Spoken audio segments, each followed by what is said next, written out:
Salia? Alors moi, comment je fais pour manger depuis 6 mois? C'est la grande question. Je lutte. Moi, j'ai mes amis en réalité qui m'ont beaucoup aidé ces 6 derniers mois avant de rencontrer les blouses blanches. Mais j'ai commencé à faire des heures au black à droite à gauche d'anciens clients de mon agence, parce qu'on fait aussi du ménage en fait dans mon agence, on ne fait pas que de l'aide à la personne.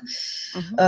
Et quand ça a été fini, puisque quand ils me payent au black, ils n'ont pas les réductions d'impôts, machin, je sais pas quoi. Donc j'ai dû m'arrêter et là ça a été une décadence totale. Je suis montée sur Montpellier parce que je suis de Perpignan à la base.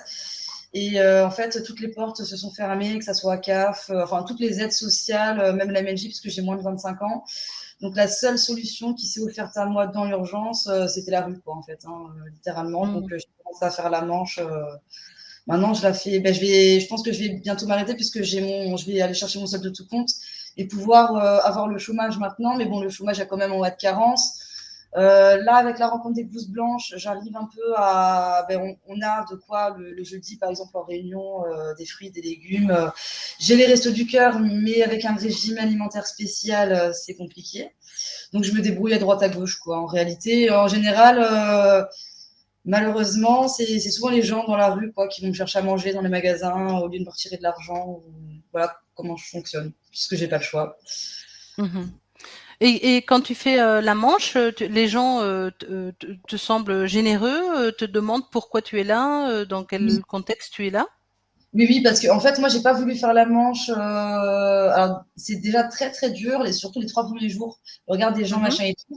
Donc, en fait, pour me donner beaucoup de courage, surtout du courage, j'ai fait une pancarte qui est un peu, qui est très voyante, mais en plus, j'avais marqué soulevez-vous. J'avais écrit soignante non vaccinée est égale soignante à la rue, avec 3 petits points, en énorme, en gros. Enfin, ça se voyait. Donc, les gens, en fait, ils sont pas alertés parce que je suis à la rue en tant que femme, mais plutôt parce que je suis à la rue, parce que je n'ai pas pu me faire vacciner et que le gouvernement bloque mes heures de. Enfin, on le contrôle sur ma vie, quoi.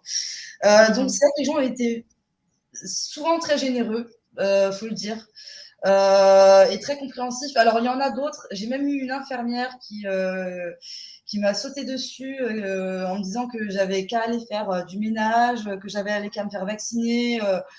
Enfin bon, voilà quoi, ce genre de personnes. Mais ça reste relativement rare, ce genre de personnes.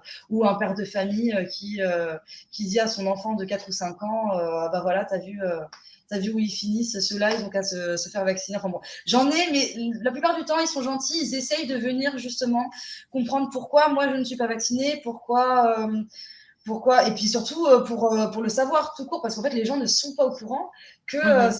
soignants comme moi et comme beaucoup de soignants n'ont plus de salaire. En réalité, ça n'est pas dit dans les médias nationaux. On le voit même dans l'indépendant. En réalité, je les ai appelés Mmh.